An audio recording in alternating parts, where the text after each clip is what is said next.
You know, I just realized my speaker wasn't on. So funny. So if anybody was watching that video, I bet you it was pretty funny. I'm over there talking, and people are probably like, "Well, we can't hear you." Now you can. What was I going to talk about? Oh, I was going to talk about Mariah's book. There are 10 chapters. There's also a prologue, acknowledgement, and dedications. That's a good book. You guys should buy it. It's on Amazon, Walmart, Barnes & Noble, eBay. I don't know why eBay is selling it for like $40, which is ridiculous. There goes my phone. Yes, I have a Harry Potter ringtone. Don't make fun of me. I like Harry Potter too. Yes, I love wizards. I like witches. I'm into like fantasy sort of stuff, you know? Like wizards, witches, fairies, you know, all that stuff. Like Anne Stokes, she does some great artistry.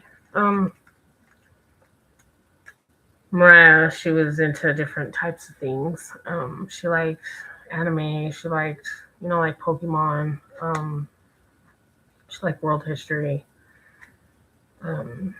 She wrote The End of the Rose when she was sick, and my mom gave her an idea of writing down how she felt, because after being diagnosed with Ewing Sarcoma Cancer, a few days after her 17th birthday, it was very devastating for her. She wrote a letter to herself on how she felt about that, but that's a subject in itself. I don't know if I'm ready to read stuff that she's written like that. I mean, it's kind of personal. But her book, The End of the Rose, is kind of like medieval till now. It's about Caro Anica Medianoche. She was 19 years old. She was going to get married. She became a queen.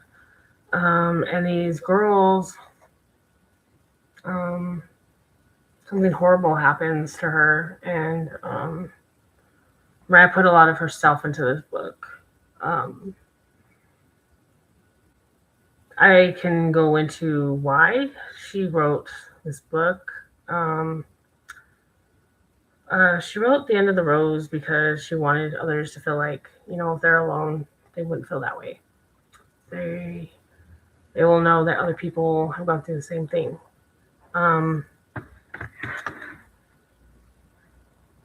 Well,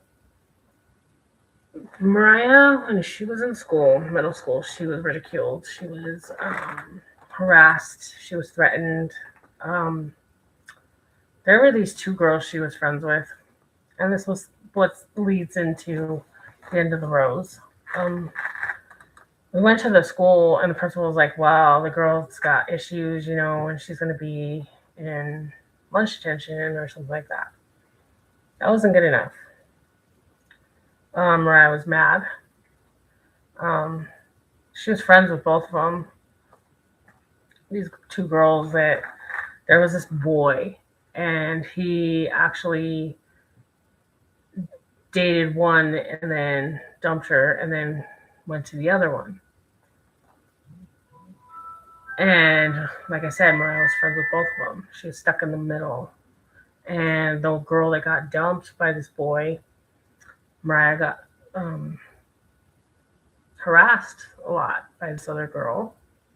I don't remember her name, but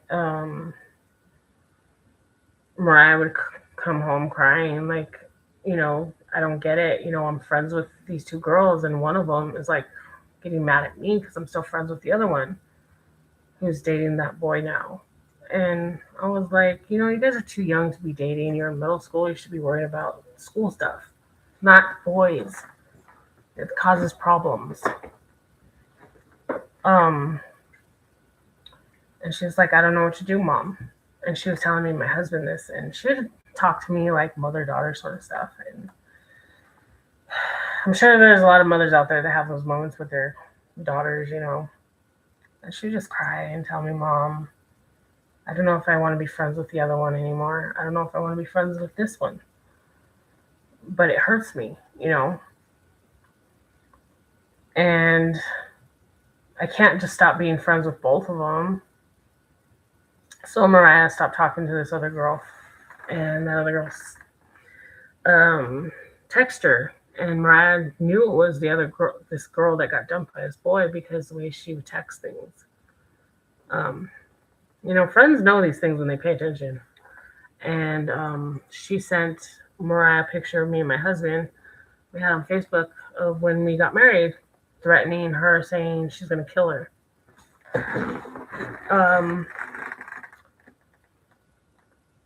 This is disgusting. If you're going to threaten another kid and you're in middle school and you want to kill him, okay, you're going to try to do adult stuff. You want to call crazy because of a boy. That's not little petty stuff when you threaten somebody. And so when Mariah hit high school, again, she was being made fun of. Luckily enough, that girl that was threatening her went to another school. And because I told Mariah, you know what, if she goes to your high school, I don't blame you for, basically kicking her butt. You make a threat towards somebody like that. You want to do that because some boy dumped you, and then your friend's still friends with the other friend. I mean, you can't do that. I mean, it's wrong. I mean, that's what happened to Mariah, and this girl threatened her. While she was in high school, these girls would make fun of her. And they'd make fun of the way she talked, the way she walked, the way she looked. She was a beautiful girl. I'm not just saying that because she was, my daughter, my husband's daughter. She was beautiful. Inside and out. She had a lot of heart of gold. I mean, she loved school. She really did. She was like a schoolgirl. She was into reading books. She was reading The Red Queen, if anybody's ever read that. She liked reading about Harry Potter, Twilight. I mean, there's other books I can name if I had them in front of me, because her room became our youngest daughter Maiden's room, and it still has a lot of Mariah's stuff in there, of course. But when she went to high school, these girls kept harassing her, like making fun of her, like, well, you're not Spanish, you're not this, you're not that. And she's like, I'm multicultural, stupid. And yes, I do have Spanish. And I have Swedish and Norwegian. So why are you even, talking your crap about me? And they kept bullying her. She would come home crying. And she tried so hard, her freshman and sophomore year. And she passed her grades. They were good. She didn't get bad grades. She got A's and B's. She got a couple C's, but, she still got mad at herself for that. But we were very proud of her. She was very close to our older son, Steven. Very close to our son, Tyler, and our daughter, Maiden. She's very close to me and my husband and the rest of our family. She wasn't perfect. I mean, she went through her teen years. I mean, one minute she was okay, and then next thing she's like that attitude, like, I don't want to listen, I want to do my own thing. A lot of kids get that way. But when she got made fun of a lot in high school and threatened in middle school, she couldn't take it anymore. And when COVID struck, everybody was at their homes doing schools online, and she was working hard. All our kids were working hard. It was hard on Tyler because he was in kindergarten. I mean, poor thing. That was the first time he was doing elementary school, and he was in preschool the year before, but it's like, when you're on camera, it's hard for little ones to understand. And then, after they said you can go back to school, Mariah didn't want to go back to school. She was like, these girls are going to harass me, make fun of me, and they won't leave me alone. Um, I was like, okay, Mariah, me and your dad will talk about it with you. And I told my husband, Mariah wants to stay home. She wants to do online schooling. So that's what she did. She worked very hard. She worked nonstop. I mean, there were times she would go up to her room and she would be up there for hours just studying.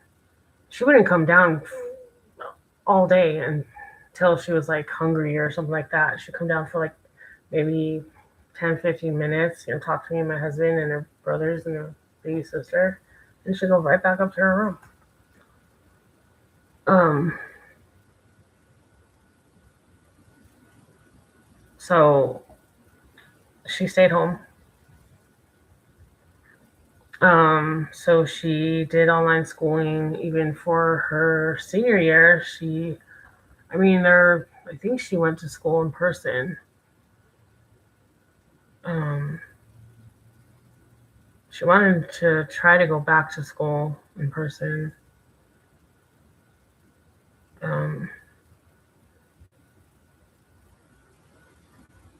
But she stayed home. She was thinking about going back, But she did some of her sophomore year because she was in a play called Sleepy Hollow. And she did running for autism, sorry. Autism. She graduated from middle school. She graduated high school. That was her main goal, even though she had tutoring at home. She was too sick to go to school in person. But finding out that she got sick and then she was bullied, and it's like she didn't know what to do. It's like boom, boom, boom, boom. Girls making fun of her, and then all of a sudden she gets sick. Starts losing weight, and I was the one that had to tell her because I was at the hospital at the time. My husband was at home taking care of our other kids, and our older son, Steven, was helping. He was trying to graduate high school. He wanted to quit, and we didn't let him. He graduated in 2022. So 2022 was like very difficult for him. Just finding out that your sister is sick, So while Mariah was in the hospital, we lost our niece Beatrice, and she wouldn't talk. She was like devastated. We all were. And my mom had this idea, why don't you put all your thoughts, all your anger, all your how you feel? Why don't you write it down? And next thing you know, she's writing. She's like writing constantly. And I was like, Mariah, what are you writing on your Chromebook? She's like, I'm writing a book. I'm like, what? She's like, yeah, Mom. She was writing, for months, and then she finally got done with it. But she said, okay, now that I'm done with it, I don't have a title, and I don't know what's going to happen with it. I was like, what do you want to call it? She's like, I don't know, Mom. And I was like, what's in it? She's like, well, it's about this girl. She's 19. And she's like, well, you got to read it. I was like, okay, I'll read it when you fully have it done. When you have a title, I'll read it. So we're watching Selena in the hospital. This comes with the title, why she has the title, The End of the Rose. Well, we're watching Selena, and it got to that end where in the movie, Selena drops the rose. And she's like, what does that mean when she drops the rose? I said, that's the end of her. And the rose represents her innocence and how beautiful she was. And so it was the end of her. And she was like, Mom, I got my title. I was like, what is it? I'm not going to tell you. You told me until I'm done, I will tell you. So she started writing more, using her phone book. She didn't tell me for probably about a month what the name of the book was. And she said, Mom, I got my title, and it's called The End of the Rose. So she basically got the title, the idea of watching Selena, by watching Selena, the movie, Jennifer Lopez, drop the rose. And because I said it was her end, the rose represented her innocence, how beautiful she was. And that's where she got the title. But my mom gave her the idea to write things down, so gave her the idea to write the book. So she put a lot of her stuff into it. I am going to read some of it to you. And then you are going to have to decide whether you want to buy this book or not. It is a great book. My older son did the cover. Yeah. He did the cover.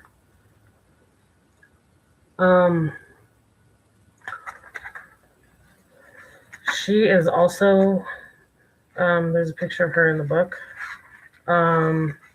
There's a quote that's in here. This is a dedication photo of her. Oops. That's her. There we go. That's her. That's when she graduated. I took that picture myself. And pictures are expensive. And after her graduation, me and my husband took her to her graduation. It was raining. It was horrible. They had to move all the people on to the gym, and it sucked. She was miserable, poor thing, in her wheelchair and all the noise and stuff like that. They should have done better with kids. They made it about themselves, not the kids. They talk about them. It's like, shut up and let these kids graduate. It's for them. You teachers and whatever. And then they added in like some person that went to that same high school like 50 years ago honoring him. It's like, why didn't you do that when he was alive? Seriously. Now you're doing it? And you're interrupting a graduation for that? I'm sorry, it pissed me off that they didn't make these kids more important. And there was kids that had disabilities too. Like this one kid had Down syndrome. He was on the ground because of all the noise. Teachers didn't care. He was laying on the floor, and they called his name before Mariah's name. And I'm like, are you guys going to do something? That's what I wanted to say and yell. But my husband even saw what was happening, and even this one lady who had her kid in a wheelchair was just like, kids with disabilities need to go first when people graduate. The valedictorians, I don't care. They should just wait. Because these kids with disabilities should go first. And I'm sure a lot of people would agree with me. Because they're the ones that have the hardest time in front of everybody. The noises, the lights, stuff like that. No. But anyways, I took her picture, this one. Oops, that one. Took it myself. I told her to tip her hat. She did. I mean, it is so freaking perfect. And there's acknowledgments to me and my mom and our family. And it's hard for me to read it, but you buy the book and you can read it. Just put in your book. There's a prologue in here. A peculiar.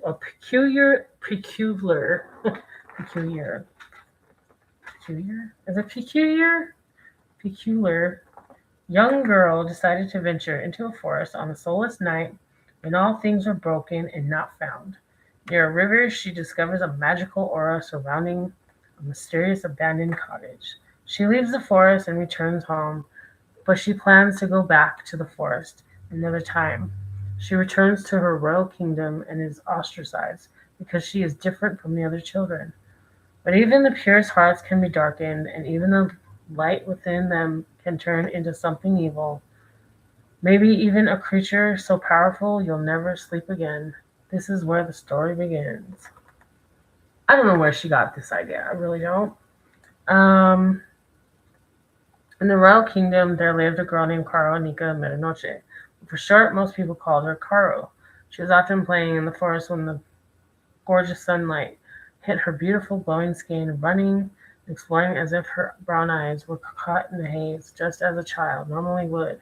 She has lovely black hair that flows behind her, delicately like waves. She found a rather intriguing iridescent rose and took it home with her because she was rather fond of it. One of the generals of the Knights Round Table struck her because she was accused of practicing witchcraft. Instead of being hit on the hand, she was struck in the face with the sharp spikes on the knight's armor that pierced like razor blades. The pain eventually subsided, however, she was left with a scar on the forehead that reminded her of that shameful day. Carl, at about 9 years old, ran off into the forest and discovered a house, a very strange house that was dark and gloomy, which stood near the river bank. She would often visit that aurora because it reminded her of her mother's numerous stories about the land that once settled in silence there. As Caro walked onto the black, dark, and creaky porch, she found a small collection of magical items. She passes she passes the magical items by and curiously opens the front door. Caro stood in terror and stared at the woman who suddenly appeared before her. The small woman was wearing a white dress with navy blue flats, and her gray and white wavy hair was hanging loose at her shoulders. "Who are you?" the woman asked. Carl hesitantly began to say, "My name is," as the woman interrupted her. "Never mind, I know exactly who you are," the woman exclaimed. "You do?" Carl asked confusedly. "Of course I do," the woman said, as she looked down at her cauldron. "No need for an introduction, my dear, but I am Vladimir. Many have tried finding this place because they believe I could assist them in solving their problems. But they all failed. But that's not important right now," she says. "Okay then, who am I?" Carl asked. "The real question you should be asking is who you will become," Vladimir says, pointing her skinny finger at her. "I don't understand," Carl says. "Child, I see dark forces in your path. But your faith will not change, for those whom you thought were your friends will later on betray you," Vladimir foretold her as she disappeared. As Carl left the house, she was confused by what she had just witnessed. She never had seen anything like that before. Vladimir was there, and then she was gone. Just like that, as years passed by, Carl's 19th birthday was upon her, and she was betrothed to a prince named Alistair Valentine. Alistair was 19 as well, was from the northern kingdom where Carl was from. Alistair's blonde hair, broad shoulders, and charming smile entranced the damsels of the kingdom. They were also jealous of Carl, who was soon to be his bride. She didn't let that stop her from marrying the prince. On the night of the party, just before the wedding, a particularly incensed girl named Bethany approached Carl and purposely spilled her goblet filled with dark red wine all over Carl's dress. "What was that for?" Carl exclaimed, as she was furious at the girl for ruining her dress. "That was for stealing my prince," Bethany retorted. "He wasn't yours to begin with, and besides, he chose me because he loves me for me, and unlike you, I'm not marrying him for the money. I'm doing it because—" Bethany cut her short. "Because you have no choice, and you don't love him. You only care about yourself. You may have had your coronation today, but don't act like that will last long." Bethany smirks and brushes past her, shoving Carl out of the way. Carl took a deep breath and headed to her room to get away from the party for a bit. Carl sat on her bed thinking as she heard a soft knock on the door. "Come in," Carl said. As she opened the door, too much surprise and confusion, Carl is immediately surrounded by Bethany and her friends. "Hey, I wasn't aware that you were coming. Alistair must have summoned you to check up on me. He always making sure that I'm okay." Carl paused for a minute as the damsels then began to corner her. What are you all doing? Why are you trying to corner me, and why do you have your hands behind your back, Bethany? She questioned in fear. I told you, your reign will not last long, Bethany said. Alistair never asked us to check on you. Instead, we came to end things between you and him, she said as she was pulling out a knife. No, I'm not going to let you. I will tell Alistair and the whole kingdom what you're trying to do, Carl asserted, trying to escape. I'm afraid that's not an option, Bethany says, pushing Carl down on the hard floor of the kingdom of the bedroom. Get her, girls, ordered as her friends started cutting Carl with sharp knives. Bethany and her friends killed Carl and leave her lifeless body with blood pouring from the wounds and blood dripping from her eyes. Bethany runs to Alistair, letting him know of the tragedy, deceiving him as she tells him how she went to check on her and found her bloody body. She describes to Alistair how Carl lay dead on the floor of the bedroom, her eyes filled with nothing but blood, her dress with blood stains that covered the dark red wine Bethany spilled, and her face with cuts and slashes all over her body. Alistair ran upstairs to his bride's room. He was devastated to have found Carl gone. His heart broke in two, knowing his one true love was murdered. Who could have done this to you? Alistair asked, as tears began to shed from his face. The knights rushed into Carl's bedroom and found her lifeless body on the hard floor, near her closet in Alistair's broken-hearted arms. Carl's father rushed upstairs to see what all the commotion was. He was distraught to see his daughter's lifeless body in Alistair's arms. He left without his daughter to go make plans for her burial. A day later, the knights and Carl's father buried her next to her mother by an oak tree. The oak tree was a special place for her, her mother, and her family, where they enjoyed picnics and under the shade. They would even all tell each other stories beneath the moonlight and the oak tree. For Carl, it was a tradition to have small get-togethers for her family by the oak tree. But sadly, those traditions faded away after Carl's mother was killed, or so many have thought. The traditions vanished even more after poor innocent Carl was killed in cold blood. It indeed made it harder for the king to bring back those traditions without Carl and her mother to celebrate them gracefully, knowing that both perished. Late in the evening, Vladimir crept into the cemetery and left with Carl's coffin in which she lay. Vladimir took Carl to her house and healed Carl with the exception of her cuts on her face. The cuts turned into scars and the blood in her eyes remained as her eyes glowed. As Carl woke with such confusion, she wondered what had happened to her. Vladimir observed her and put a crown with chains that lingered on Carl's head. You may be wondering how you got here, how you're alive, and what happened. Well, let's forget about that, for your story is not yet over, Vladimir expresses, handing Carl a mirror. She gazes into it as she lifts her once white but now black veil from her face and drops it as she tries to scream. However, nothing comes out as her voice box has been damaged and the mirror shatters all over the floor. I know those girls betrayed you. I can feel your pain, but listen, what if I told you that I can take all your pain away? If you will allow me to fix what has been lost and broken. Carl looks at her with confusion as she is handed a blood-red rose from Vladimir. Put this rose in the cauldron, and it will show you your future and your path. Vladimir says. Carl walks over to the cauldron and drops the rose into it. She views the cauldron, trying to see her future without success. Disappointed, she looks down. What bothers you, child? Vladimir asks while walking over to the cauldron and observing. Well, this is odd. I guess only the living can see their future with a blood rose. Suddenly, a necklace with a moon on it appeared. Well, go on. Take it. The necklace chose you, Vladimir says. Carl takes the necklace from the cauldron and puts on a red jacket that Vladimir hands her. Carl puts her veil down over her face and cries, but no sound comes out of her voice. There's one more thing I'm forgetting. That necklace has many abilities, one of them being that you'll be able to speak once more and Take those who wronged you and destroy their hearts. Now go, and take this blood rose and remind all of them who you are.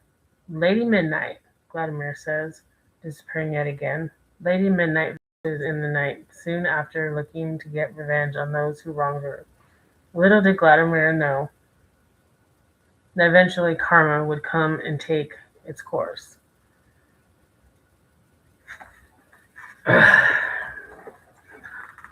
Once was lost, now is broken. Chapter 2. Centuries later, in the year 2022, a museum tour guide was explaining the story of the betrothed queen.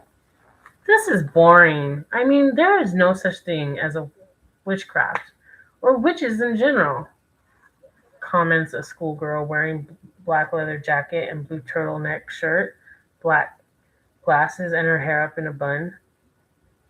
I know you may think it's not real, but some disagree, the tour guide replies.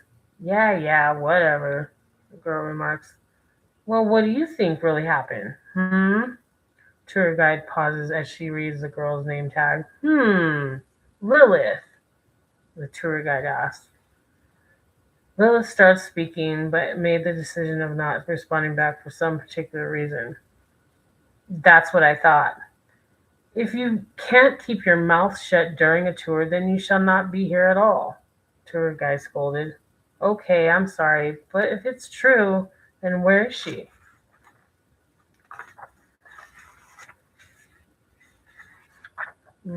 Lilith. Of whom are you referring? The tour guide questioned. Carl, of course. If she is real, then where is she? Lilith questions. The tour guide looks at the time and then back at her. Time's up. Looks like that's the end of the tour. And it's time to close up the museum, the tour guide says, ignoring the question. You never answered my question, Lilith says, being interrupted by the tour guide. End of the tour. Now leave, nerd. The tour guide retorts, shooing her away. Lilith leaves and heads home, thinking about the story the tour guide was telling. After everyone left the museum, the lights start flickering and music from one of the exhibits starts playing. The security guard rushes out to the exhibit and looks around to see where the music was coming from. Meanwhile, one of the voices warns, You shall be punished for your crimes. He stood there, perplexed as if there were ripples in his mind. Is this some kind of joke? Who's there? Whoever you are, this isn't funny. The security guard directs his flashlight towards an exhibit. A figure wearing a black dress and red jacket appeared in front of the music box, which mysteriously kept playing by itself. She wears a golden necklace with a moon hanging from it. On her head is a crown with chains looped around it and attached to the black veil. Wearing black gloves, she emerges from the dark in front of him. The security guard runs and tries to get help, but the figure was too fast for him. Screams echo throughout the exhibit hall in the museum. The security guard was never seen again. At least his body wasn't. The next day, officers surround the museum. A detective named Kia Lansky walks over to the crime scene. Everyone she knew called her Lansky, but her family would just call her Kia. All right, what do we have here? Detective Lansky asks as she studies two eyeballs laying on the ground. It looks like a body is gone. All we found are the eyes. That might have belonged to an employee. Gloved officer conjectures as he places the eyeballs in an evidence bag. Well, how do you know? Lansky asks as she contemplated the contents of the evidence bag. Another officer strides over. Detective Lansky, we not only found eyes and a flashlight, but we found this. The officer shows Detective Lansky a crime scene photo. That's odd. It looks like writing in blood. Well, whose blood is the question? She ponders, curious about what had happened the night before. Excuse me? The officer asks. Nothing. I didn't say anything, Lansky comments before walking away. She asks a different officer at the crime scene, Are there any witnesses? No. No one seems to have any recollection of what happened last night, or what happened to the security guard, the officer responds. Well, it looks like we've got a murder. And the more evidence we encounter, the more convoluted the clues become, Lansky declares, shaking her head. Lansky scrutinizes the photo while reading it to herself. "Excuse me, miss?" Lansky inquired of the tour guide. "It's Cassie. What do you want?" rudely answered. "I was wondering, what is that?" Lansky asked, pointing to the exhibit with a white-veiled woman in a dress holding what happens to be a blood rose in one hand, along with a partially exposed note in the other. "That's a rose, obviously. I don't see why that's of any importance to you," Cassie says. "No, on the note in her hand," Lansky clarifies. Cassie looks closely at the figure's hands and sees a piece of parchment with writing on it. "I don't understand."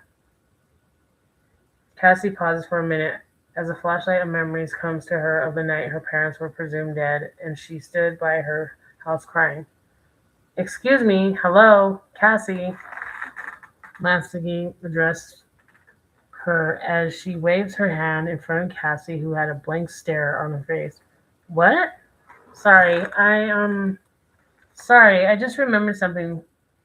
That note, it's just some old parchment paper that historians found, and, well, now it's here," Cassie hesitantly explains. "Oh, okay. Well, I was just curious. It's just that the writing in blood one of the officers found might be connected to the note." "Sorry for wasting your time," Lansky says as she leaves the museum. Cassie gulps and walks the opposite direction from Detective Lansky and the officers. Chapter 3. Lies Unfold. A few hours go by and Lansky enters her house and thinks about what Cassie said about the note. She looks at the copy of the photo she got from the officer and reads what the writing says to herself. For some mysterious reason that she could not understand the dates on the bottom of writing in the picture. "The line of thieves will end," Lansky says as she pulls out her laptop and looks up the year 1686 to see what happened that year. What if it's not talking about thieves, but the people who betrayed her and took everything from that poor girl, shown in that Hall of Royals exhibit at the museum? Lansky asks herself. Lilith walks in and sees her sister on her laptop and is curious as to what she's doing. "Hey, Kia, what are you doing?" Lilith asks. "Nothing. Just work stuff." Lansky closes her laptop, puts it away in her bag. "It didn't look like work stuff. More like research on that boring exhibit that mean tour guide was explaining yesterday," Lilith says. "Well, you must know there's been a murder at the museum yesterday, and since you were there, I figured you could tell me what you learned from that boring story you heard."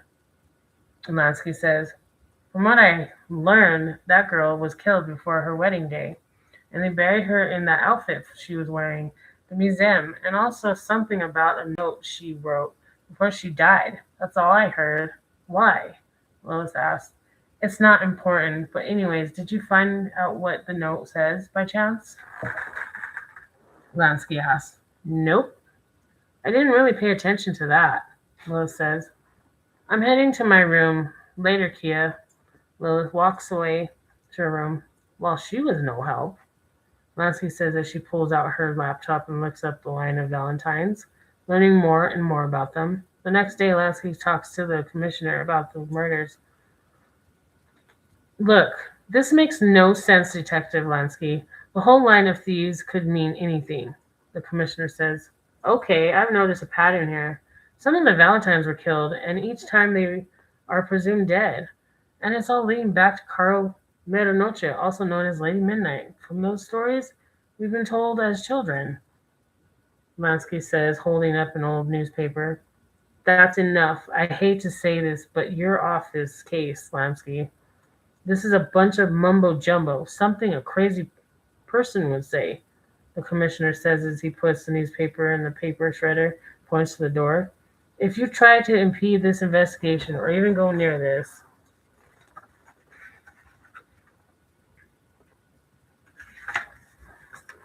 case, you will be fired, the commissioner demanded. Fine, I promise I won't, Lansky says, exiting the commissioner's office and walks outside, seeing a girl strolling in the shadows. The girl had recognizable black high tops, the hint of green decorated with stars on the back of the hill. Lansky follows the girl and stops her.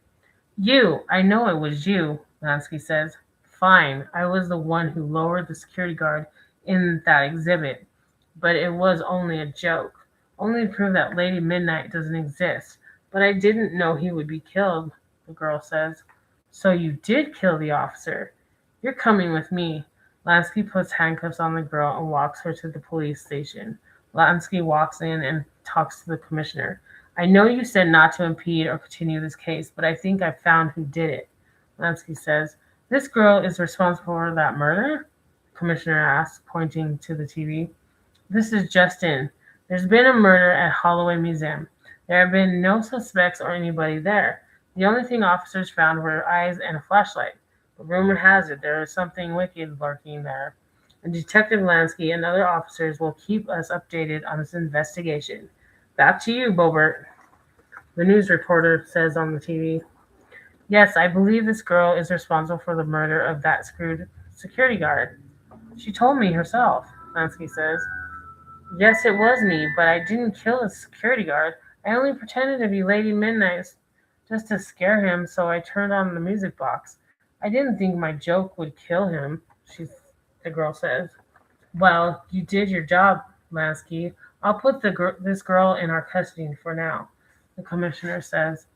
Wait, I didn't kill him. There's more. I heard voices and weird sounds, the girl says in fear as she is taken away and put in a jail cell. That girl is innocent until proven guilty, Lansky says. This was until she started spitting out a bunch of crazy lies, the commissioner says. But she said she didn't commit the murder, Commissioner. Maybe I was wrong. You can't put her in jail because she might know more about what happened, Lansky said. Look, maybe it was a mistake putting you on this case or in charge of it. You should be proud of yourself, and you caught the murderer, and now she has been sentenced for her crimes. And I said I'd put her in our custody. I lied. She's going to be to the big house, the commissioner says. Wait, give me at least an hour to talk to her, just to find out more about what happened, and then I promise I won't impede on this investigation or question anyone about it, Lansky says. The commissioner thinks for a minute about what Lansky said before he can respond. All right, I'll tell you what. I'll give you an hour to talk to her, and if you can find anything that may have lead on this case, then I'll put you back on the case. But you would only have a month to investigate it. No more, no less. Got it? Commissioner says. I understand, Lansky says as she walks out of the commissioner's office. Lansky walks over to the jail cell with some criminals who are to be transported to the county jail. And she speaks to the girl. I'm pretty sure you already know me, but I'm going to take you to the interrogation room for questioning, and then after that, you have to be put back in the holding cell to get transported to the country jail, Lansky says to the girl as she takes her out of the cell and puts handcuffs on her. Look, I didn't do it. I promise it wasn't me. There was someone else there, the girl says as she and Lansky head to the interrogation room. Lansky and the girl walked into the interrogation room, and the girl sat across from her so she could question her. So tell me everything that you saw at the museum that night of the murder, Lansky says. Well, I remember wearing a costume and waiting for the museum to close, and after everyone left, I hid in the hall of royal exhibit behind the statue of Carl Nica Medinoche. From that story I heard, the girl started telling what happened at the museum and the specifics that she remembers. So that's when you turned on the music box, Lansky asked, remembering what the girl said earlier in the alley. Well, after I hid by that statue, I walked over to this music box, and yes, that's when I turned it on, the girl said. Interesting. You mentioned voices heard, and someone else was there. Can you tell me a little more about this? Lansky asked as she was writing down everything that the girl had said so far. Well, when I stood by the music box, I saw the security guard. I tried to scare him, but then I heard someone's footsteps coming and voices. The voices saying, "You shall be punished for your crimes, and the line of thieves will end." I got so scared I ran into the hall next to the exhibit by the Hall of Royals. The girl said, So you're telling me that you heard someone else there with these voices, and who was the security guard and not you? Lansky said, opening a file with photos taken from the crime scene. Yes, and after that I heard the security guard screaming, and then silence. Nothing could be heard. So I went over to see what had happened. The security guard was gone. The only thing I found were his eyes, the girl said as she put her head down. If I hadn't played that joke on that security guard, none of this would have happened, the girl said, crying. I know, it's not the right time. Was there anyone there with you that you knew? Lansky asked. The girl puts her head up and looks at Lansky. No, no one.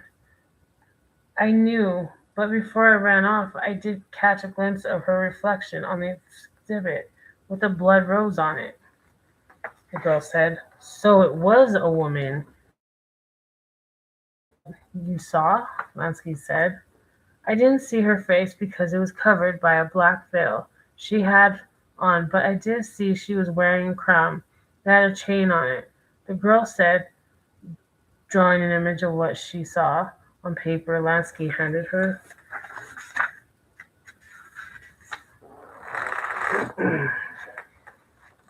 Lansky looks at the drawing, examines it for a minute. Interesting. And did she write the message on the wall in blood? Lansky asked. I'm not sure. I left the museum before I could see anything else happen. The girl said, Thanks. That's all I needed to know, Lansky said as she uncut from the table and the lights flickering. What's going on? The girl asked in terror. I don't know. I'm not doing this, Lansky said. The lights go out and it turns pitch black in the interrogation room. Lansky turns on her flashlight and looks at the girl. Hey, are you all right? Lansky asked. Yeah, I'm fine, the girl said. Stay close. I'll find the light switch and see if I can turn the light back on, Lansky says. The girl follows Lansky to the light switch and looks around to see if there's anyone else there besides them. Lansky uses her flashlight to find the light switch and turns the light back on. When Lansky turned the light back on, there laid a blood rose. This can't be true. I don't understand, the girl said. What can't be true?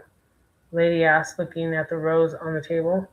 The story of Lady Midnight. That blood rose was left there for a reason, the girl says.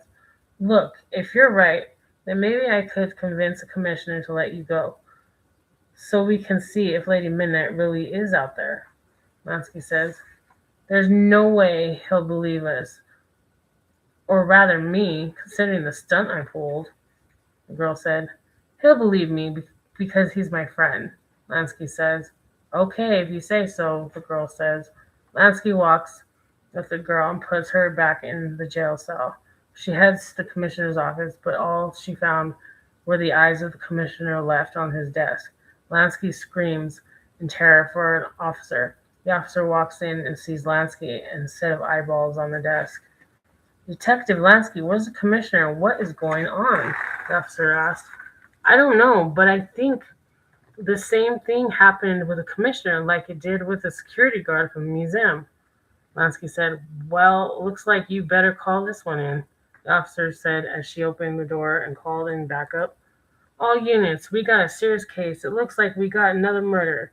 The commissioner, said the officer, as a group of officers walked in the commissioner's office and started investigating.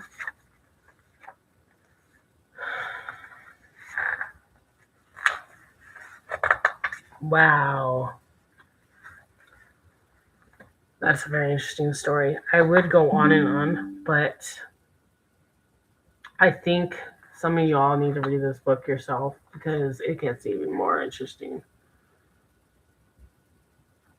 Really interesting.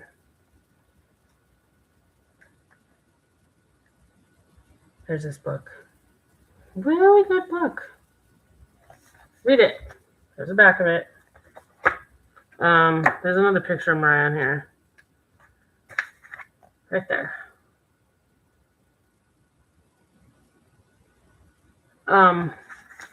About the author. Hello, my name is Mariah Archibeque, and I have been writing my stories for as long as I can remember. This book is the only one I dreamed about getting published, mainly because some of them are unfinished or scrapped. I was inspired to write this story partially based on my life. Growing up, I was picked on, and I had no idea how to deal with it. But that was until people told me that I'm a strong, independent young woman. I am 19 years old, and the story holds a special place in my heart. One of the quotes I came up with that reminds me of this story: you can't change a butterfly into something ugly.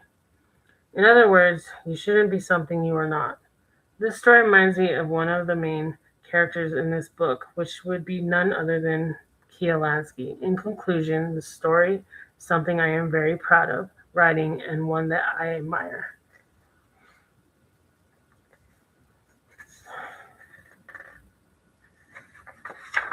She was very special, and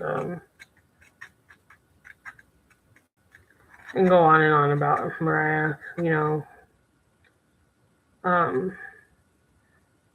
it's okay to be different because our differences are what makes us who we are. And she loved roses, and she loved hearts and butterflies, and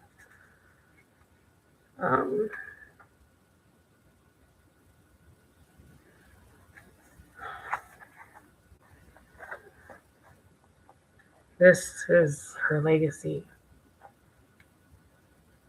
And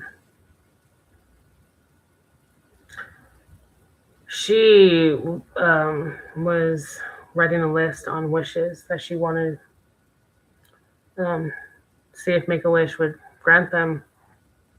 One of them was getting her book published. Another was meeting people. She wanted to meet Johnny Depp. She wanted to meet Mariah Carey. She wanted to meet Miley Cyrus. She wanted to meet Alexa Bliss. She wanted to meet Bray Wyatt. She wanted to meet Beth Phoenix, Edge, Taylor Swift. She wanted to go to WrestleMania. And I told her, why don't you get your book published?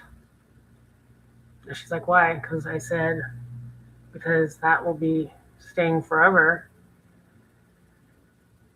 and ever. And going to WrestleMania is a once-in-a-lifetime thing. Your book is a lifetime thing. It is very hard for me to talk about her without feeling loss and pain. And reading it just now, I haven't read it in a while, to be honest. I haven't read her book in a while, so I actually stopped at chapter 9, but the ending is like so beautiful. And she definitely put herself in that book, being made fun of. When you see your kid or kids hurt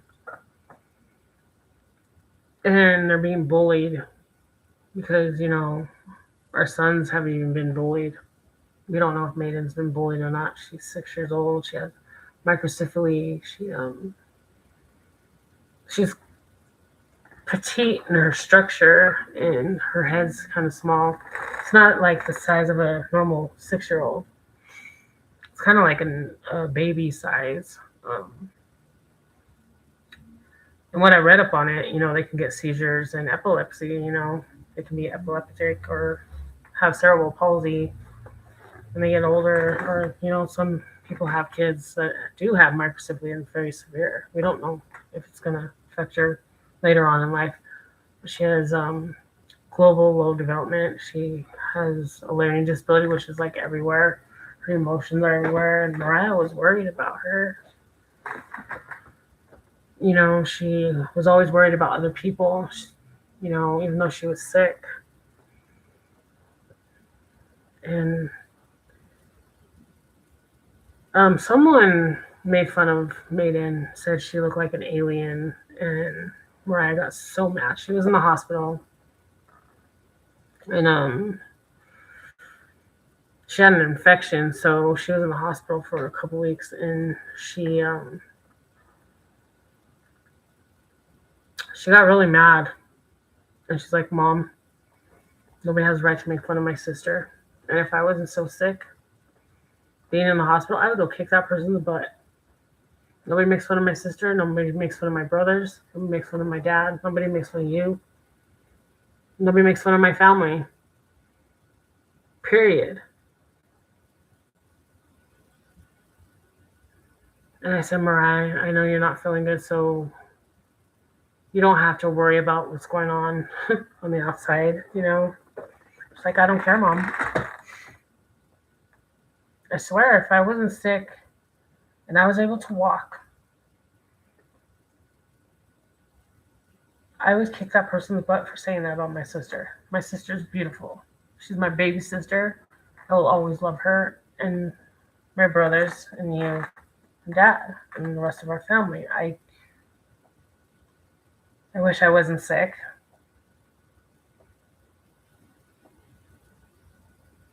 And I told her, "I know, Mariah. I know you love your siblings and you love me and your dad and you love the rest of our family." She was like that, you know, very protective. And, you know, for somebody who was ridiculed in school, threatened, who was afraid to go to school because girls made fun of her. She had one friend that was very close to her that she would talk to at times. She was afraid to talk to other people because she didn't want other people seeing her, how she looked. She was confined to a wheelchair. I think people need to know that what happens when you have Ewing Sarcoma Cancer. She went from walking to walking on her tippy toes to not walking in at all. She had to have physical and occupational and speech therapy.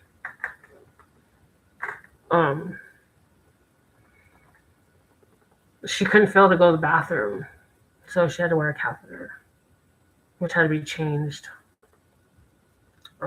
like once every 2 weeks or something like that. I don't know how many times they did it. She had infections because, you know, you get infections when you have a catheter, you know. I remember she ended up in the hospital and she wasn't feeling good. Her body was in so much pain. She got an infection again. Well, they gave her vancomycin. She had vancomycin before. And it turns you like this Skittle red, you know. Within like 5 minutes, it'll make your skin all like red. Well, they gave her vancomycin and she started, you know, being on oxygen. She wasn't even on oxygen out of the hospital. And I'm like, what is going on? And this leads me to Mariah's book, like the whole flashing lights sort of thing. She started, I don't know if she was hallucinating or she was just seeing, she started seeing some person, some guy in a white jacket, black hair, and he was a doctor.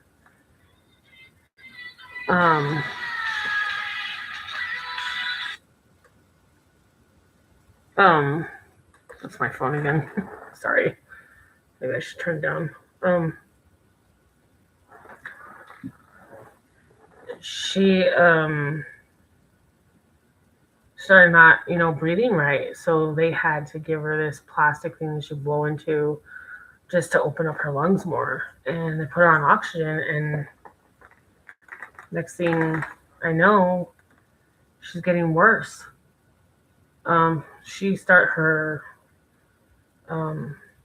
oxygen. She had to breathe on oxygen a lot, and her lungs were filling up with fluid. And doctors were wondering what was going on. And I said, I think it's a vancomycin, because she wasn't acting like that until you guys gave her the vancomycin. And they were like, no, it could be something else. I was like, no, she needs to be taken off that vancomycin like now.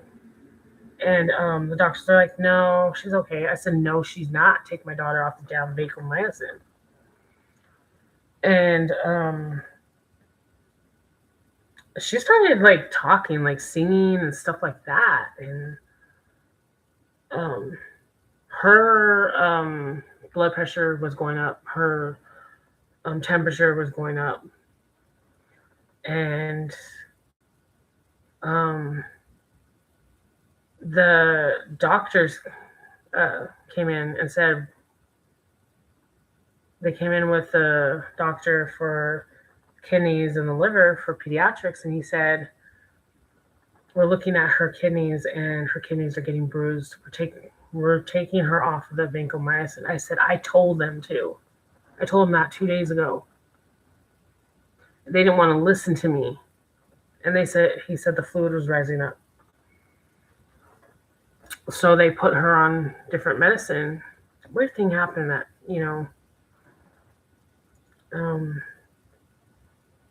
I was like, I called my husband. I was like, they're going to take her off the vancomycin because her lungs are getting filled with fluid and her kidneys are being bruised. And he said, let me know what happens. And so later on that night, they gave her the medicine.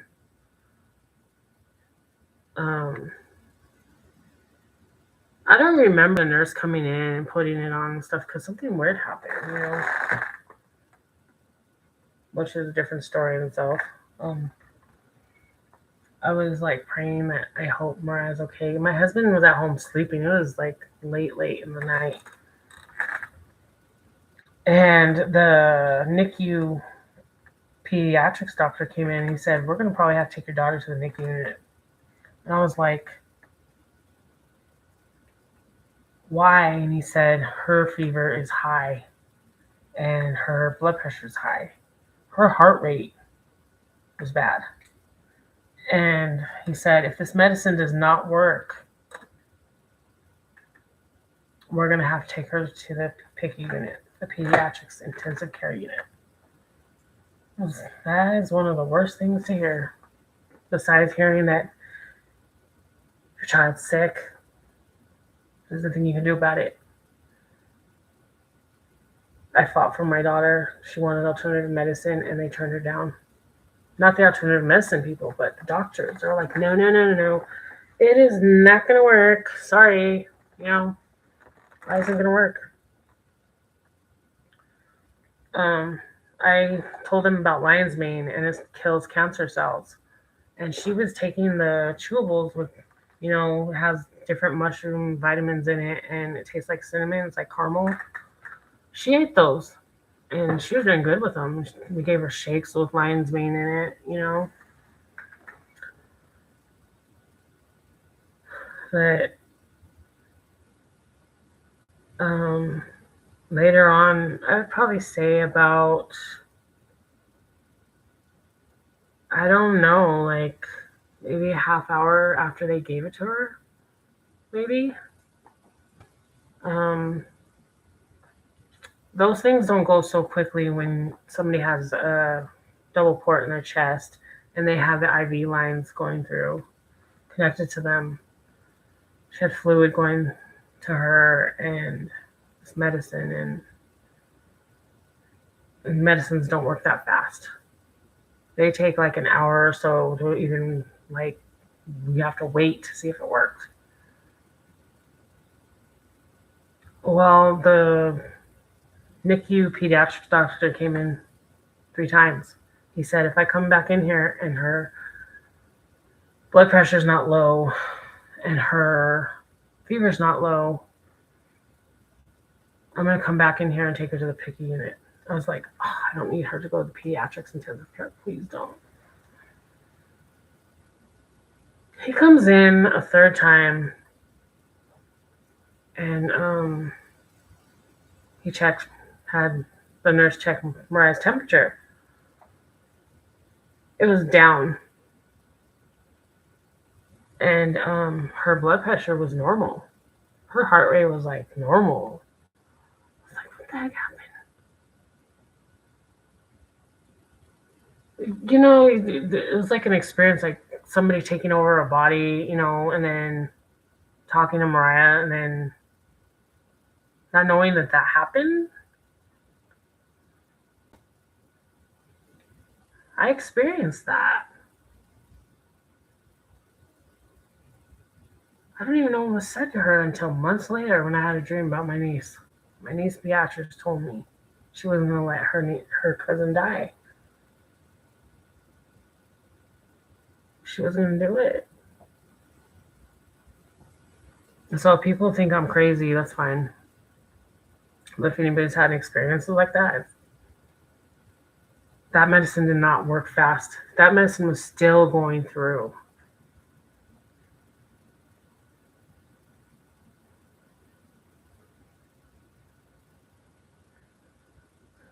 And she didn't die that day. That time, she did not die. And the kidney and liver doctor for pediatrics told me, I'm glad you fought for your daughter, because if you didn't stand up for your daughter, Mariah, her kidneys would have failed. She would have shut down. She would basically be gone. How was I going to tell my husband and our other kids that?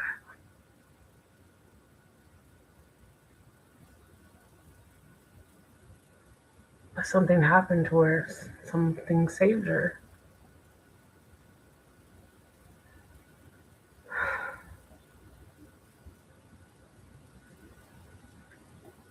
Why didn't something save her when she was at home?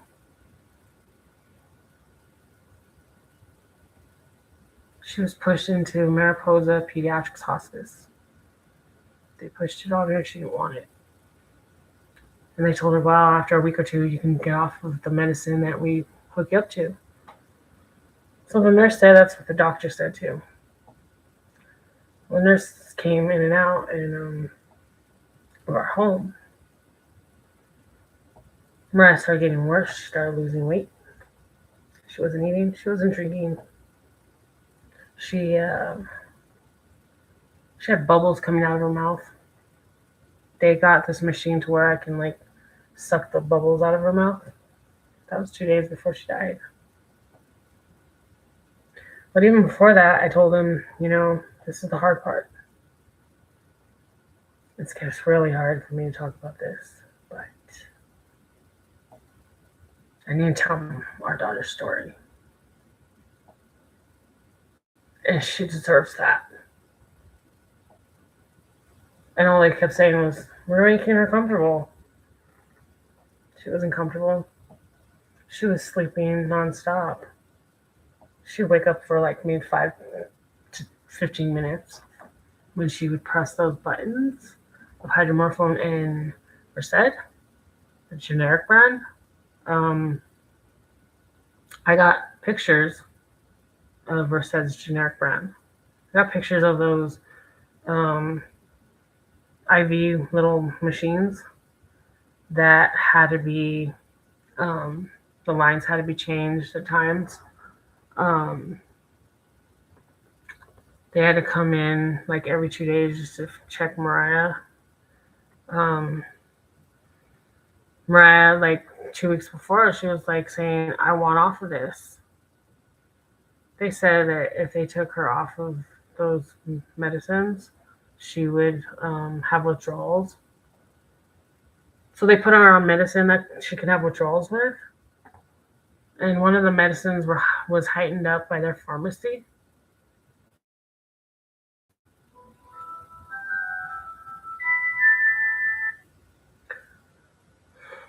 I checked her urine, I emptied it out. I made sure that it got emptied out when it was supposed to. I was basically like her nurse at home. My husband would help, get her food or something. Our kids even, our youngest daughter would even grab something out of the fridge and like hand it to her. That, we watched her while she was doing it.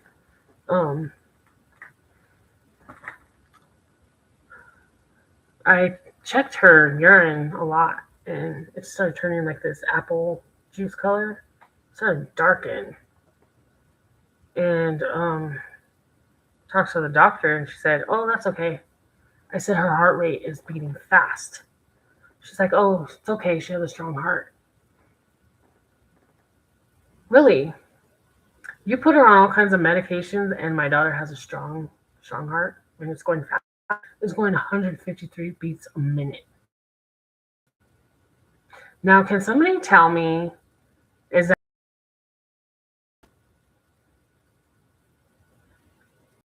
great? I have it on my phone. The text messages. As I saw her heart rate go so high up, her blood pressure.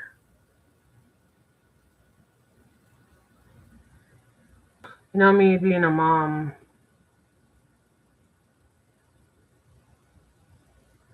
dads feel it a different way. Because they men can never carry a child inside of them, and a mother who actually children loves them so much. I know you know what I mean. Even dads, they hurt too. They do, but moms, they hurt. I guess it's a little different, and some people might take this the wrong way, but when women hurt and their child is gone, they see their child suffering and nobody's listening. That's where the wolves come out, the claws come out, the anger, all hell breaks loose. Mariah was losing weight. She couldn't eat. She couldn't drink. She couldn't even swallow her pills. She had ketamine like 5 times on top of the other meds that she was on. Gabapentin, oxybutyrin, Benadryl, hydromorphone, duloxetine she had at night. She was on a lot. And whoever sees this,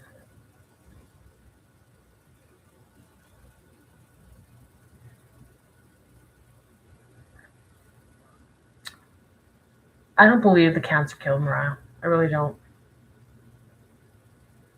They didn't listen to me when her heart rate went fast, 153 beats a minute. I'm not kidding. I have it on my phone.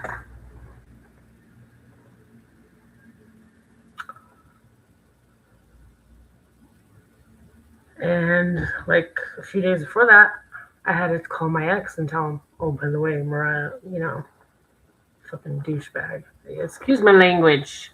I didn't mean to say that. I didn't mean what I said about him because he is a douche." Called my mom, my sister, Trace, and they came because I told him I don't know when she's gonna go. Well, she started like bleeding out, and I don't talk about this much, but I need to tell her story. She bled out. Her urine had blood in it. And I told them she's bleeding out. And they're like, "No, she's not." I said, "Yes, she is. How could she not be bleeding out? The tube goes a certain way up you, It's a catheter. It had blood coming out." Doctor said, "Oh, she's fine. It's just the cancer."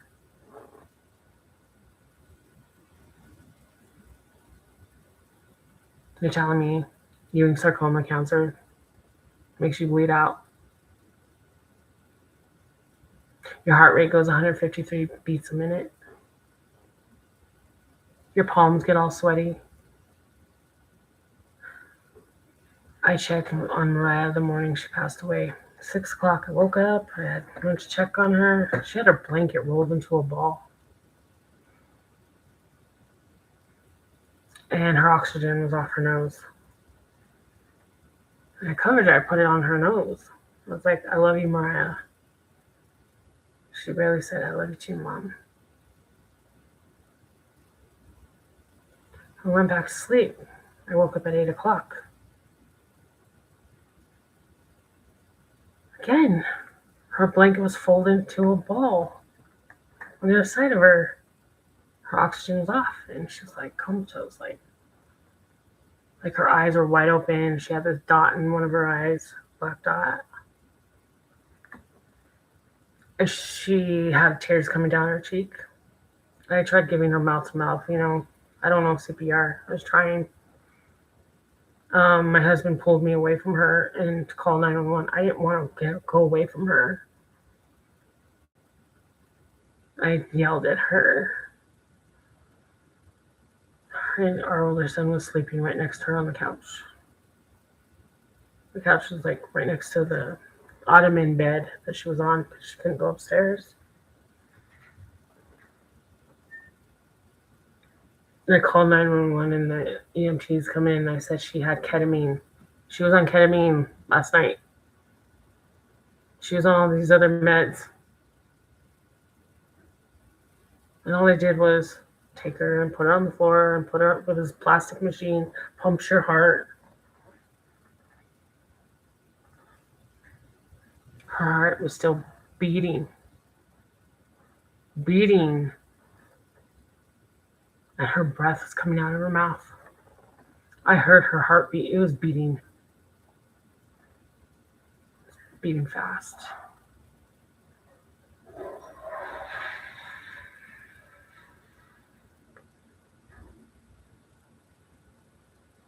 Now she's gone.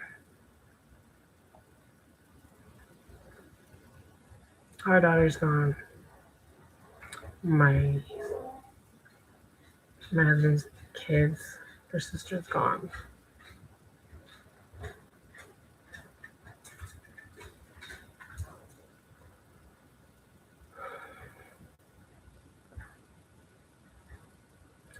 So on August 12th, in the morning, she was gone.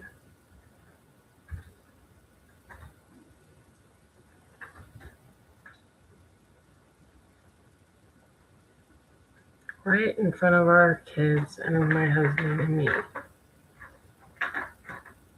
My sister Shelly came. My mom. My sister Truth came. My sister-in-law Tasha came.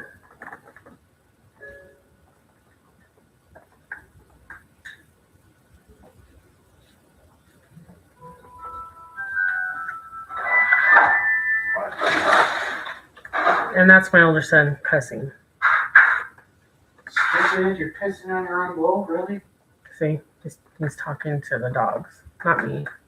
I don't have a bowl on the floor.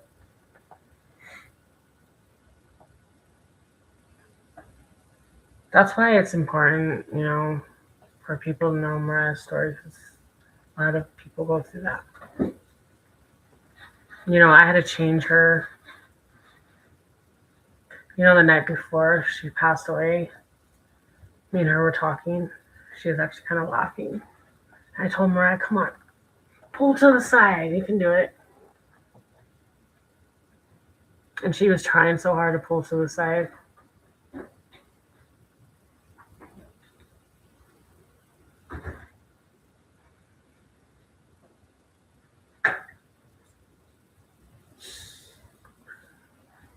I don't know how other people feel about losing any of their children if they don't care about losing their kids. I mean, there's some people that are disgusting and they've done horrible things to them.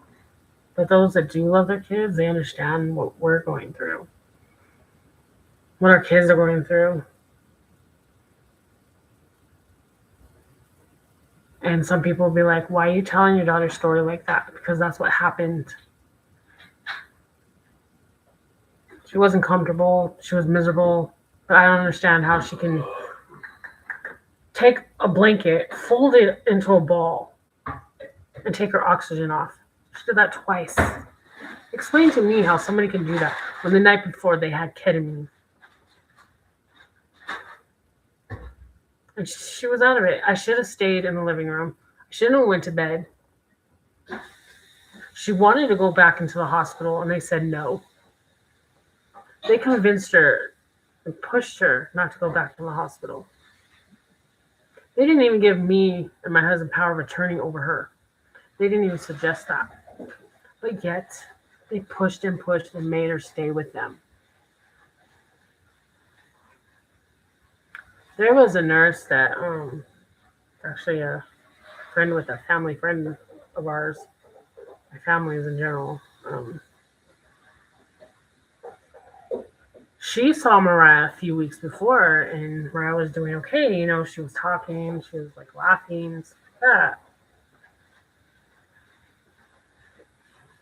But she hadn't seen her in like a few weeks, and she was like, oh my gosh.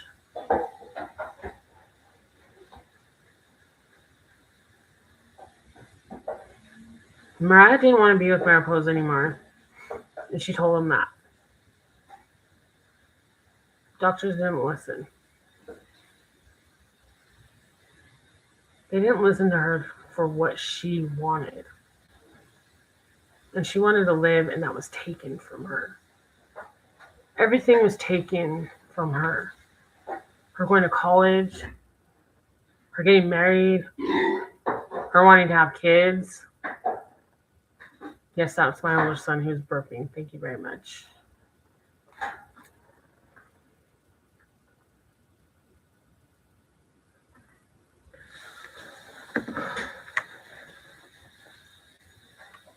All we have is her words in her book, her computer, Chromebook,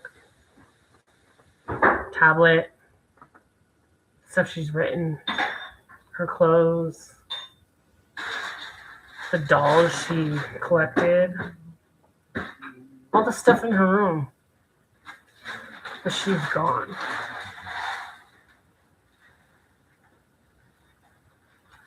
She's gone. And some of you say that kids get funding? Really?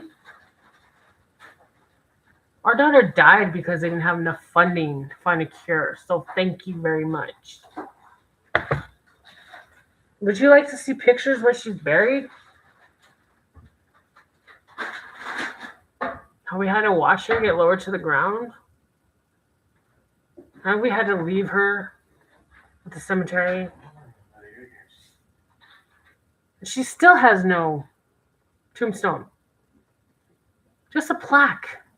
A piece of crap plaque.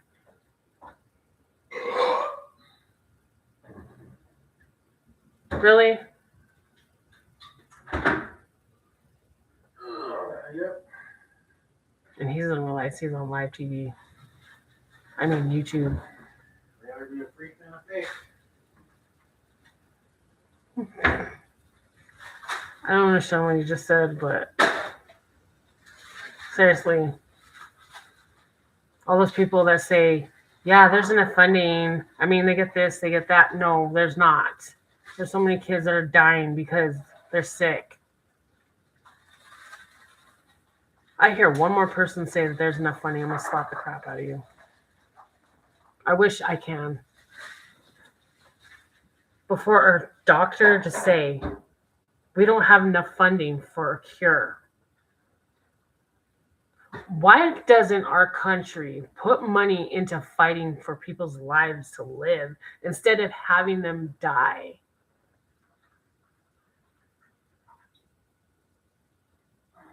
And instead of putting money into wars that shouldn't be happening. Putting money into deporting innocent people and having them killed.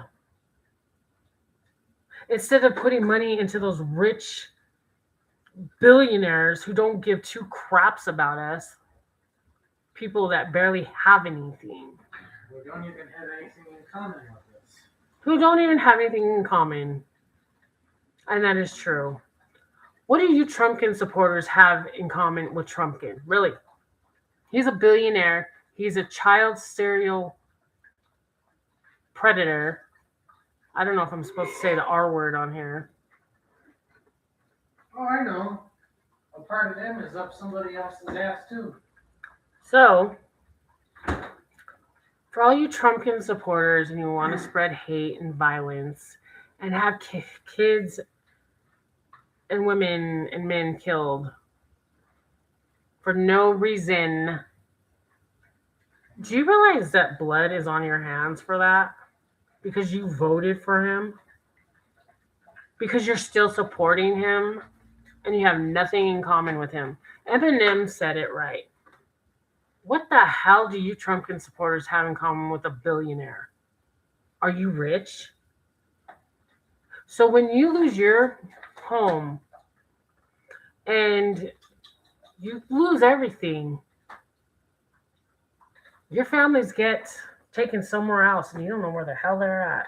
You have your kids taken from you and you're a Trumpkin supporter and you're going to cry wolf and say, oh my gosh, I didn't expect him to do this to me. Oh, you want to know what the rest of us are going to say that are not Trumpkin fans?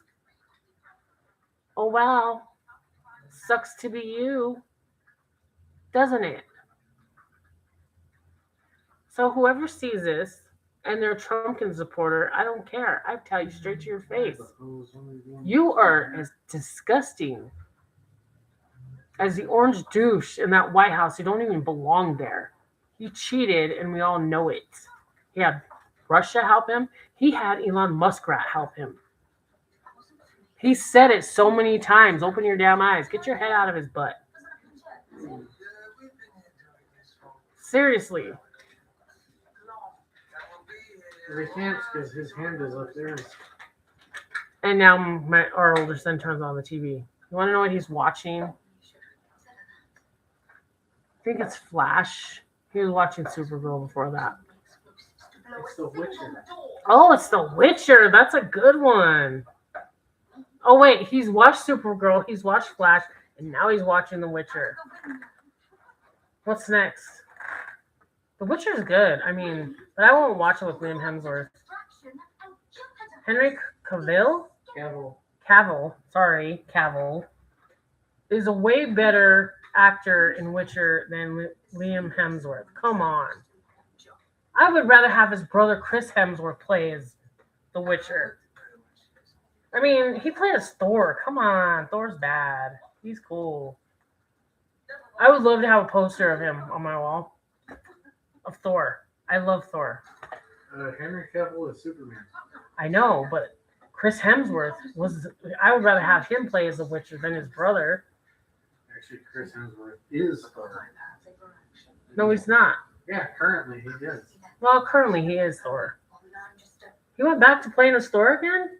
Yeah, they're still making Marvel movies. Oh, I'm excited. At first he was... Avengers Doomsday, hello? He wasn't doing some acting, and now he's going back into it because people love him. I mean, he's a great actor, but his brother, I don't know, he's kind of like a douche, right? I mean, come on, I'm a Miley Cyrus fan. Do you actually think I'm going to be a fan of Liam Hemsworth? Come on.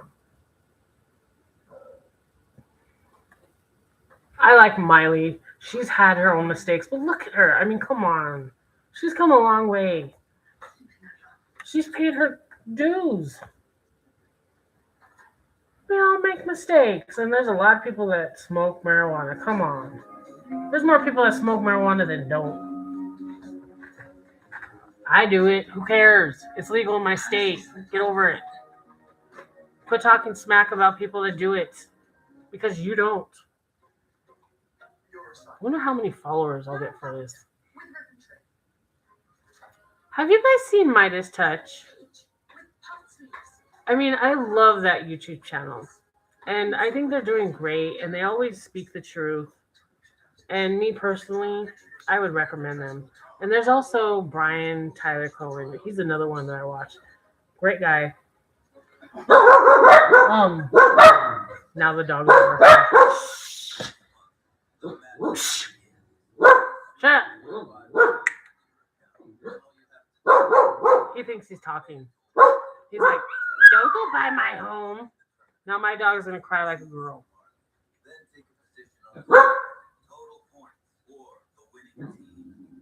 My dog was a girl in his former life. Just saying. Don't you look at me like that, Olaf. Shh. You be quiet. Nobody's here but your Uncle Steven and Russell. Some monkey at her desk. Yeah, he calls me a monkey. I'm not a monkey. I like gorillas. If anybody knows where I can get a really cute gorilla, I mean, not a live one, but, you know, really cute, you know, they're really cute. And I like Lucifer, the cat from Cinderella. I wasn't so much into Cinderella. I love the cat. I mean, he was kind of mean, but he's so cute. I mean, look at him. He's like kind of chubby, and I'm trying to plug that in so I can get a free one. I want a free Lucifer. This size, okay? This size? I have a little one. I do. I have a little one. He's such a pig. This is on live, really. Anything you do on live, yeah, it comes back to haunt you later on. I mean, some people. Really? They can't give a shit. They can't even see me. This is the comedy hour with me and our older son. But if my husband was here, he's at a meeting. I love my husband. He's the love of my life. I love him. Love him a lot. I owe him a lot. I'm going to school. Actually, I'm doing school online. And thanks to the Academy of Art University in California. I have to plug that in California. I am trying to get my illustrations degree, my associates. So I will graduate for 2 years, so I'm going to be talking about this for 2 years. My artwork is not all that great. I drew that back there. That I drew with charcoal. I still don't know what the fuck I'm looking at in that picture. I drew a portrait of Steven when he was a baby, and apparently his eyes are kind of. And apparently that drawing is looking at the same thing. And I drew another drawing with charcoal. I'm drawing with charcoal still, but I'm getting some good grades, A's, B's, and C's. You know. Yeah. I like my figure drawing instructor. He's really cool. My other instructor, he seems okay, but I'm trying to get Photoshop right. You know, that's what I'm learning.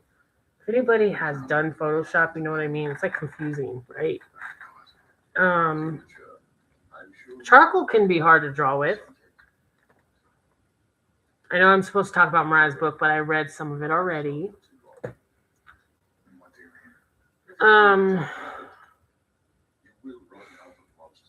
You know,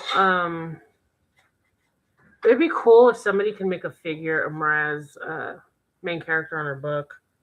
I consider her as the main character, but Mariah always thought, you know, technically she's a main villain. She's one of the characters, but she's on the cover. Come on.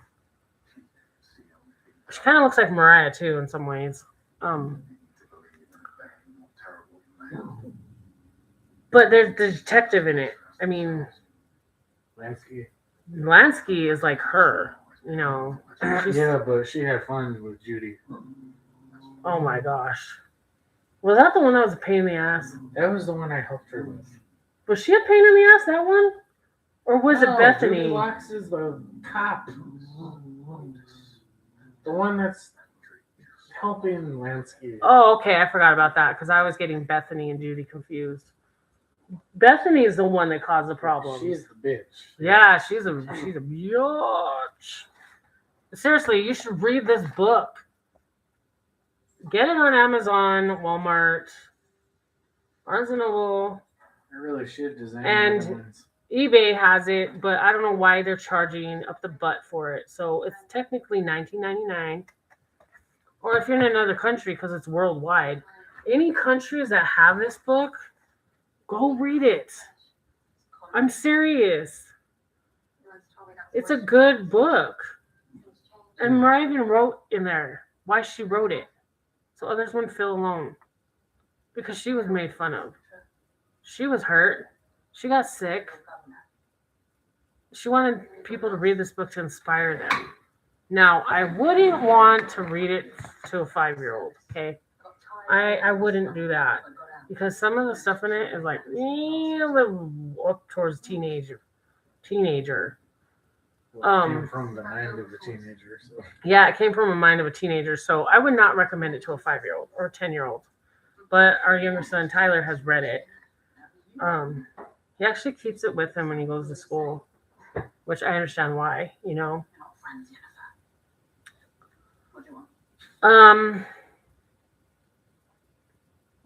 I've talked enough for today.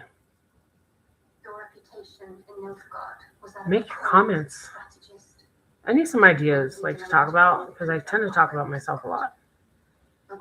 But now that you know I'm in the land of enchantment, we got the real chili, people. Real chili. You know, we're right next to Mexico. Anybody from Mexico, I appreciate you. Seriously. I appreciate your food. Appreciate your people. We're all connected, you know. We're like the little sister to you. So, what are you barking at? I'm gonna throw something at this dog. Just kidding. They think they can sing. Quit trying out for the voice. You're not gonna make it. Okay?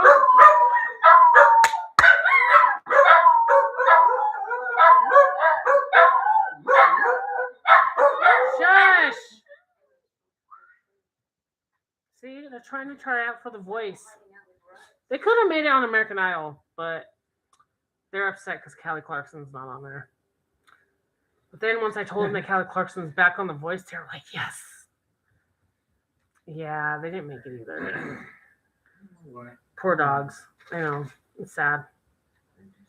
I can't sing, but I love Kelly Clarkson. I think she's awesome. I think she's underrated. I think Pink is underrated. How come they didn't get honored with the Grammys? Huh, Beyonce, who has like 32? I would like a Grammy because I'm trying to sing. No offense, her daughter cannot sing.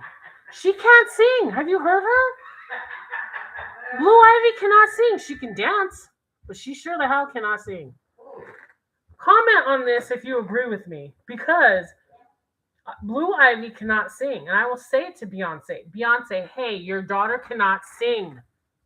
Pink's daughter, Willow, yes. You should listen to her sing. I'm not kidding. Mariah Carey's daughter, I forgot her name. What's her name? There's Ro. I know one of them's Ro. Is there Marilyn and Ro? Just kidding. I forgot her kids' names. But yeah, Mariah Carey's daughter can sing. I've heard her sing. But Willow, she can really sing. If you watch her on Kelly Clarkson show with her mom, Pink, oh my gosh. She has really good vocals. I wouldn't be surprised if Kelly Clarkson's daughter sang, or her son. I mean, Pink's son's cute. And so is Kelly Clarkson's. Their kids are cute. But they got some moms that can sing. I mean, come on, Pink. Kelly Clarkson. The Grammys need to nominate people that can actually sing and not people that can't. Because I've noticed, like Eminem says, it's rigged. How can somebody like Beyonce win 32 Grammys? Come on. And Eminem only won one? Give me a break. That dude should have won lots of them. 50 cents? 50 Cent, right? 50 Cent, 50 Cent, 50 Cent. What's 25 cents? Oh, wait, that's Lil Wayne, right? Hey, 69, you suck. We all know you suck. Eminem's way better than you, dude. Have you seen 69? He's creepy looking. Like, I know he has tattoos all over his face, but at least some people know how to put tattoos on. But it's pronounced 69. 6'9". 69 makes him sound like an old fart. 69. No, 69 sounds like a bad word. We all know what it means. We all have children, right? Must be gay. No. 69. You know what it means? Our older son doesn't really know what 69 means. No, but I can take. Some women know what 69 is. Some guys know what 69 means, but I'm not going to say what it means because it's inappropriate. But this is not for kids, right? I did put that. It's not for kids. That's why I was reading Mariah's book, because it's not for little kids like kindergartners or, you know. But if your kid is like 11, 12, I guess they could start reading it, you know. It's an interesting mystery story, though. But if anybody does figures, can you guys do a figure of this? I mean, in memory of our daughter Mariah, because it would be. And you know, our son Steven worked so hard on the cover, and yes, his name's on it. See, I didn't just draw the cover and the lettering, but there's the other image too. There's another image in here. I will show you all because I showed you the other day. Where can it be? Have you guys ever seen, what's his name? The brown bear that had that big house? The big blue house or something? And he has a friend that's Miss Shadow. Where is Shadow? The bear in the big blue house? Yeah, that's it. Remember that show, kids? Oh, wait. Kids can't watch this. Anyways. Do you people my age remember that? Like, your kids were younger and they watched it? What the fuck is wrong with this thing? I mean, do you remember the Doodle Bops? If anybody was part of the Doodle Bops, I want to know, because some of that makeup they did, it probably like stuck on your face and it was just like irritating, because I noticed some of their makeup, you can tell they're wearing makeup. Nowadays, they do it so realistic, you can't even tell. Look at this. Check that out. Ain't that a cool drawing? Kind of looks like if you watch Family Guy, you know? It has like a cartoon sort of look. Like really cool. Like, what is it about? You know, could you imagine this book as a cartoon? Anybody who makes movies, just so you know, it's copyright. You got to ask permission. You can't just ask City Book Publishing. Oh, can I make a movie of that book? No, you got to ask the people that own the book. Yeah, me. I own the rights. Make-A-Wish signed the rights over to me, but technically it belongs to Steven, our older son, because he's part of that. And we made a promise to him. And made a promise to Mariah that we'd get her book finished. Poor thing, she never saw her book published because she passed away. And you know what? I promised her, and Steven promised her that book would get published. My husband did too. The woman that helped edit her book, her name is Monica. Amazing, amazing person. She helps kids with disabilities and stuff like that. She does different things. And just wanted to add that in because we appreciate her.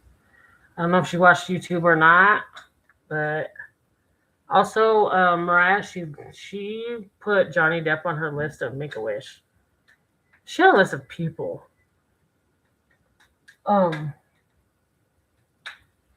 People walking back and forth across the street. It's a quiet neighborhood.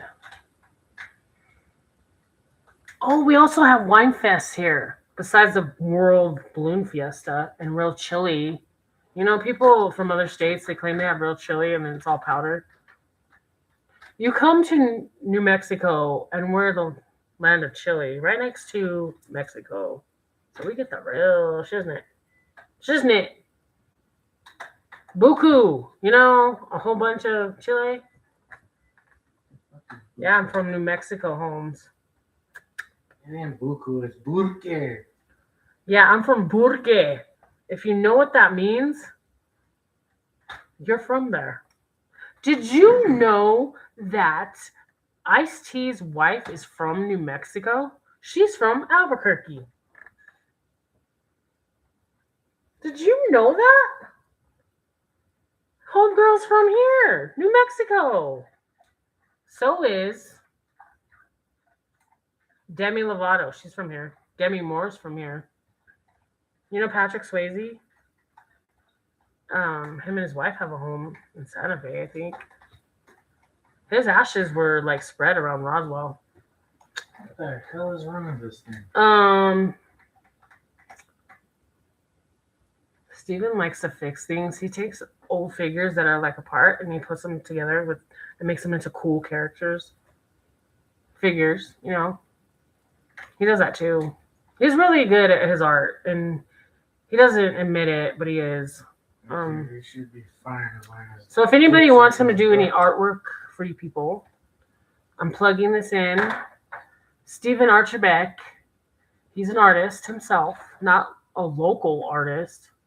Should be. Not famously known, but he should be. I would like to show you something. But I'm not there yet. That's okay. Check this out. He did this. This is one of his paintings he did a few years ago. It was for COVID, and he was supposed to do a mural on the wall, but apparently that fell through. But isn't that cool? I thought it was a cool painting. At least it wasn't anything on my end. No, it wasn't. And also, Mariah's art is back here. Funny enough, I was trying to draw my little angel. This is mine. See? She's mine. My husband got her for me. And I always thought she kind of looked like Mariah, you know, with her eyes. You know? She's all cute. If I had red hair on her, she would look just like Mariah with a backpack. So I guess in some ways, she's my little Mariah. Well, I actually did make Mariah. My little angel Mariah. You do have Mariah. She's up there. With the Heart Foundation table. That's what that is. As in the Heart family. Oh! Steven took this figure. See it? He changed it to look like Mariah. Isn't that cool? It says badass on it. She comes with a bat. Mariah, she was funny. She loved to hit.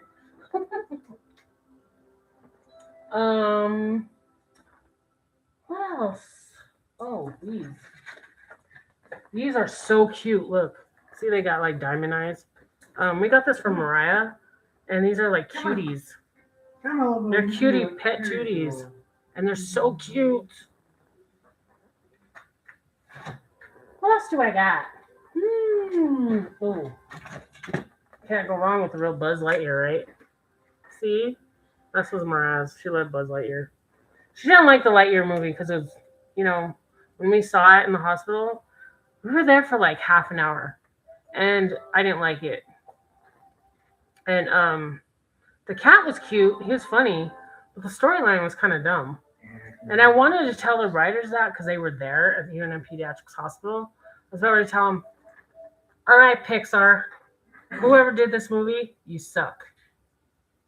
It's not Tim Allen and it's not Tom Hanks. I know people are going to say they're toys. I don't care. If it was Tim Allen playing Buzz Lightyear in that movie, it would have done better. Disney did a bad job on that one. And then Elemental. Have you guys seen that? I watched it 5 minutes and I was bored. Don't get me wrong, I do love Disney movies. They've come better, you know. Encanto was great. Coco was great. Raya and the Last Dragon. In fact, I got a tattoo of Sisu on my shoulder in color. And Mariah wanted it in color, and at first I didn't get it in color. But she's like, Mom, you should get it in color. So I did. Why did it sit in? Steven's playing the WWE video game. I don't know, it's 2K20. What is that? 2K25? 24? 23, actually. I haven't even played that one. Oh, you don't have the new one with Bray Wyatt in it, do you? Yeah, it does have him, but it's not the. You're thinking of 25. Is that the one where he has the last costume that he was supposed to wear? The newer one? The one with the way at 6? Yeah. Or is that the 23 one? This isn't that one. Oh, the 23 one comes with that outfit, right? Nope. That's 24? That's 25. 4 and 5. Oh. See? You know who they shouldn't have added in there? 2K20, never mind. They shouldn't have added Hulk Hogan in there.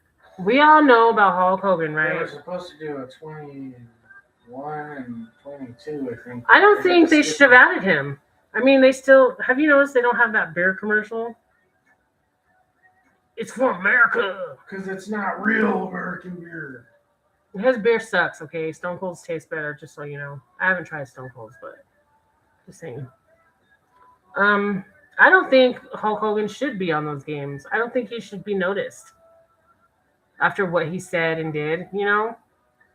I mean, he said some horrible things about black and brown people. Horrible.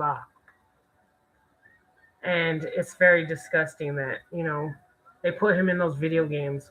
If I had him in that video game, he wouldn't last that long. I mean, seriously, I would. What happened to China? Oh, I know what I was gonna do. How come she's not playable until you have to pass something? Really? It's China. Joni Lauer, come on. One of the greatest, if not the greatest woman wrestler of all time in WWE. Check your facts, bro. She would beat any of those women right now. Even Alexa Bliss would admit that. Becky Lynch would admit that. Even Beth Phoenix would admit, she was there to honor. She got into the Hall of Fame and she said, you know what? You know who deserves this? She mentioned China. And I was like, that's respect right there. These women in wrestling now, they need to respect her because of all the stuff she went through.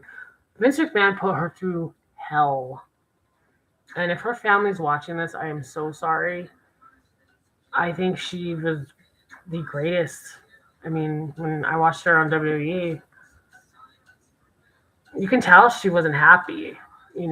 She was beautiful before they had made her change her job. Really? Why would you do that to somebody? And then they wonder why she did the things she did. And then she went away from the United States and she became a teacher, which was cool. I mean, I wish she was my teacher. I liked her on Third Rock from the Sun. But anyways, Ooh, I like that. Oh, that's the one that goes to